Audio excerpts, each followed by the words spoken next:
हमसे मिलबू हमार हो जहीबू, हमसे मिलबू हमार हो जहीबू। मारी ठोकर जमाना जब तोहके, मारी ठोकर जमाना जब तोहके, चाँद नदिया के पार हो जहीबू, हमसे मिलबू हमार हो जहीबू, हमसे मिलबू हमार हो जहीबू। कौनो दिनवा शिकार हो जहीबू। वाह वाह क्या बात है। कौनो दिनवा शिकार हो जहीबू। वाह, इस पे कार्तिक बाबा कुछ गाने वाले हैं। इस गाना पे स्टील पे कुछ कार्तिक बाबा गाएंगे। तो होली के टाइम होता है पर किंग वाली होली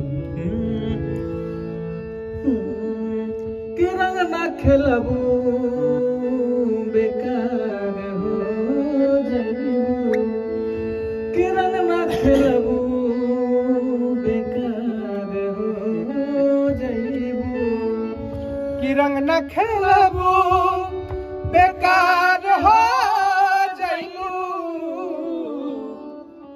रंग ना खेलबू बेकार हो जहीबू।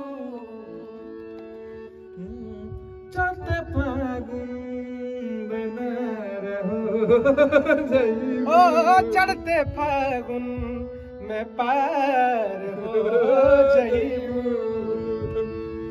हमसे मिलबू हमार हो जहीबू, हमसे मिलबू हमार हो जहीबू। रंग ना खेलबू बेकार हो जहीबू, रंग ना खेलबू बेकार हो जहीबू। वाह वाह वाह क्या बात है। गबने गबने दा निरमागरे सावन का महीना पवन करे सो, जियर झूमे से जैसे बनवाना चलो, कि तड़प सेज पे जवानी राजू, मजा दोसरे में पा गईला, तड़प सेज पे जवानी राजू, मजा दोसरे में पा गईला। कौना सवतिन के फेरा में राजा हमके भुला गईला, कौना सवतिन के फेरा में हमके भुला गईला।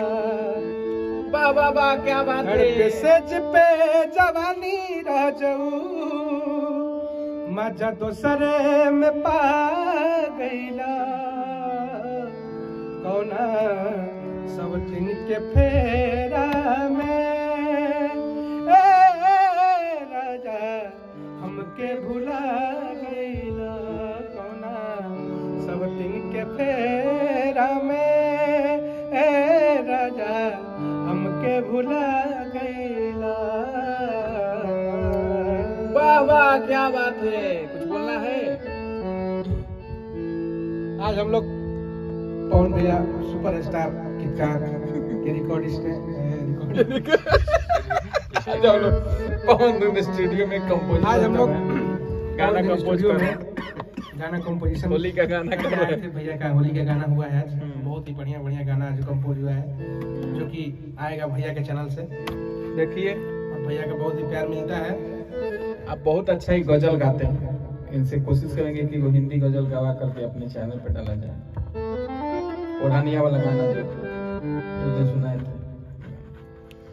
चलो नमस्कार प्रणाम। वीडियो अच्छा लगा तो जरूर अपना आशीर्वाद प्यार दी चंदन जी के। बहुत अच्छा कंपोजर, बहुत अच्छा गायक, बहुत अच्छा गीतकार, बहुत अच्छा संगीतकार। और हमारे बैठे हुए हैं हार्डन ग्रुप के मैनेजर साहब। चलो नमस्कार प्रणाम, जय माता दी। कैमरामैन संजीव के साथ फिर मिलते हैं।